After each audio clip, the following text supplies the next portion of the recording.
Friends, welcome to my YouTube channel. आज मैं आपको बताने जा रही हूँ आप अपनी रोग प्रतिरोधक क्षमता को कैसे बढ़ा सकते हैं, आप अपने फेफड़ों को मजबूत कैसे कर सकते हैं। अगर आप कोरोना पॉजिटिव हो चुके हैं, आपको कोरोना हो चुका है, तो आपने अपनी सुरक्षा कैसे करनी है, और अगर आपको ये वायरस नहीं हुआ तो आप हमेशा इससे कैसे बचे रह सकते हैं। क्योंकि कोरोना वायरस जब हो जाता है तो वो खुद तो ठीक हो जाता है, लेकिन उसके बाद वो हार्ट अटैक का कारण बन रहा है, लीवर फेलियर का कारण बन रहा है। दोस्तों, बहुत आसान तरीका मैं आपको बताने जा रही हूँ जो आपके फेफड़ों को बहुत मजबूत कर देगा। क्योंकि जो ये कोरोना वायरस है, सबसे पहले हमारे नाक में जाता है, उसके बाद ये गले में उतर जाता है, गले में ये 3 से 4 दिन तक रुकता है और अपनी फैक्ट्री बनाता है, यानी ये यहाँ पर बढ़ता है। उसके बाद ये लंग्स में जाता है। अगर हम इसे नाक में या गले में ही निस्तो नाबूद कर दे, खत्म कर दे, उस टाइम ये बहुत कमजोर होता है और फेफड़ों में नहीं जाएगा और हर एक इंसान इससे बच सकेगा, इस कोरोना वायरस से बच सकेगा। तो दोस्तों, आपने क्या करना है, अपने सिस्टम को मजबूत करिए। सीधी सी बात है, इसका सिर्फ एक ही इलाज है, इसका और कोई इलाज नहीं है। अगर किसी इंसान ने वैक्सीन लगवा भी ली है तो भी उसने अपनी इम्यूनिटी को तो स्ट्रॉन्ग करना ही है ताकि उसको कोरोना वायरस ना हो। क्योंकि चाहे कोई इंसान वैक्सीन लगवा चुका है, कोरोना वायरस तो उसको भी हो सकता है। अगर वो लापरवाही बरतेगा, उसकी इम्यूनिटी कमजोर होगी और वो कोई ऐसे इंसान के संपर्क में आ जाएगा जिसको ये कोरोना वायरस है, तो वो नॉर्मल इंसान जिसने वैक्सीन लगवाई है उसको भी कोरोना वायरस हो जाएगा। तो दोस्तों, सबसे बड़ी ताकत है अपने अंदर के सिपाही को मजबूत करने की। तो सिंपल सी बात है ना, आप अपनी इम्यूनिटी को मजबूत करिए। तो दोस्तों, मैं आपको बहुत साधारण से तरीके बता रही हूँ जिसके द्वारा आप अपने लंग्स यानी फेफड़ों को मजबूत कर सकते हैं और अपने इम्यूनिटी को भी स्ट्रॉन्ग कर सकते हैं। फेफड़ों को स्ट्रॉन्ग करने के लिए एक ही चीज है दोस्तों, आपने नाक से सांस लेनी है, मुंह से सांस लेनी है। फेफड़े ज्यादा पंप करेंगे, वो स्ट्रॉन्ग बन जाएंगे। लंबी सांस नाक से लीजिए, लंबी सांस मुंह से छोड़ दीजिए, नाक से सांस लीजिए, मुंह से छोड़ दीजिए। ये प्रक्रिया अगर आप 15 मिनट कर लेते हैं तो आपके फेफड़े मजबूत हो जाएंगे। लेकिन ये करनी जल्दी है, जल्दी करने से ही वो ज्यादा वर्क करते हैं। दोस्तों, आपने क्या करना है, निहार मुंह यानी सुबह खाली पेट इस चीज को करना है। जब सुबह खाली पेट आप इस चीज को करेंगे तो ये आपकी इम्यूनिटी को दुगना स्पीड से बढ़ा देगा। नीम के पत्ते आते हैं ना, पार्क में मिल जाते हैं, घरों में नीम लगी होती है, और उसके आपने कपोल लेनी है, यानी कि बहुत कोमल से जो पत्ते होते हैं वो लेने हैं। 5 से 7 कोमल पत्ते ले लीजिए। ये बहुत कड़वे भी नहीं होते, जो बड़े हो जाते हैं कपोल नहीं होते, थोड़े से टाइट से हो जाते हैं, वो कड़वे होते हैं। लेकिन ये जो कपोल होते हैं ये कड़वे भी इतने खास नहीं होते। आपने सुबह 5 से 7 पत्ते सुबह खाली पेट निहार मुंह आपने इन्हें चबाना है। कितने टाइम के लिए चबाना है ये जरूर सुन लीजिए दोस्तों। आपने इसे कम से कम आधे घंटे से लेकर 40 मिनट तक चबाना है। इसे थूकना नहीं है, यानी कड़वाहट सी आई थूक दी, ऐसे नहीं, बस नॉर्मली चबाकर उसको अपने मुंह में रख लीजिए।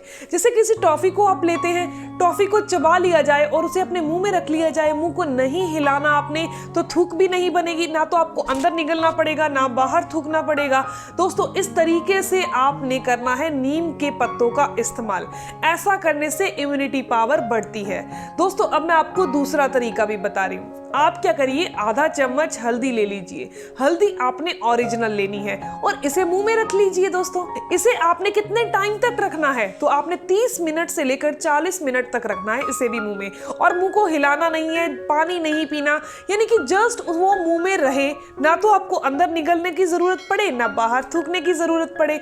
दोस्तों, ये भी आपकी बॉडी के अंदर इम्यूनिटी पावर को बढ़ा देगी और गले में हो रहे संक्रमण को दूर कर देगी। अगर किसी इंसान का गला हल्का दर्द कर रहा है, थूक निगलते हैं तो दर्द होता है, तो वो समस्या दूर हो जाएगी। इसके अलावा दोस्तों, आप शाम के टाइम यानी कि 4 से 5 बजे के करीब आपने एक काम और करना है।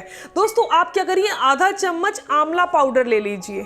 आंवले पाउडर के अंदर 2 से 3 चुटकी काला नमक मिक्स कर दीजिए और इसे मुंह में रख लीजिए। आधे घंटे के लिए इसे रख के रखिए और उसे निगलना नहीं है, बस नॉर्मल मुंह में रखिए। अगर हल्का फुल्का अंदर चला भी जाए तो कोई नुकसान नहीं होगा, चाहे वो नीम है हैं, चाहे वो हल्दी है और चाहे वो आंवला है।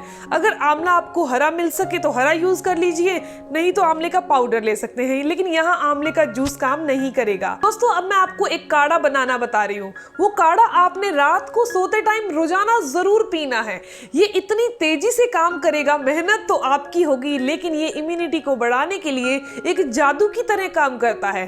दोस्तों आपने एक गिलास गुनगुना पानी लेना है, उसके अंदर आधा चम्मच आपने पुदीने की चटनी मिक्स कर देनी है। आपने पुदीने का रस भी मिक्स कर सकते हैं, आप पुदीने की चटनी भी मिक्स कर सकते हैं।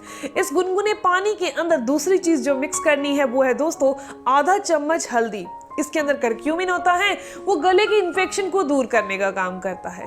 दोस्तों तीसरी चीज जो हम यहाँ इस्तेमाल कर रहे हैं वो है 1 चम्मच शहद। इन तीनों चीजों को मिक्स करके आपने रात को सोते टाइम पीना है। इसे बनाना मुश्किल नहीं है, गुनगुने पानी में ये चीजें मिक्स करनी है। दोस्तों ऐसा करने से आपकी इम्यूनिटी बढ़ जाएगी। अब मैं आपको बता देती हूँ कि आप इन सभी चीजों में से कौन कौन सी चीज को फॉलो करिए। दोस्तों सुबह आपने जरूर नीम के पत्ते लेने हैं। अब नीम के पत्ते या सुबह जो हल्दी ले रहे हैं उन दोनों में से किसी एक चीज को ले लीजिए। शाम को आपने आंवला और काला नमक जरूर लेना है और रात के टाइम ये काढ़ा जरूर पीना है। दोस्तों दिन में जब भी प्यास लगे आप गुनगुना पानी ही पीजिए।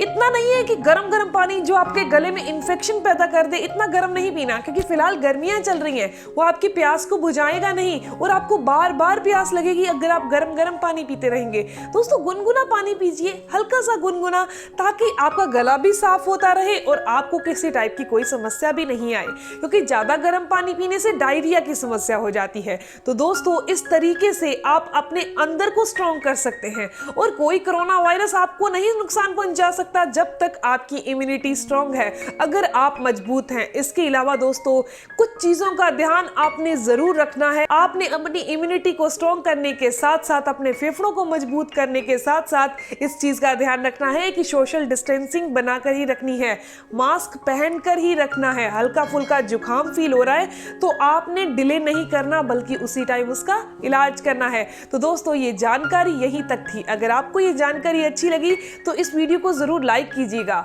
और अगर आप ऐसी ही इंफॉर्मेटिव वीडियोस और चाहते हैं तो मेरे चैनल को जरूर सब्सक्राइब कीजिएगा, ताकि आपको बहुत आसान तरीके से बहुत अच्छे इलाज मिल सके। तो दोस्तों मिलते हैं नेक्स्ट वीडियो में, तब तक के लिए गुड बाय।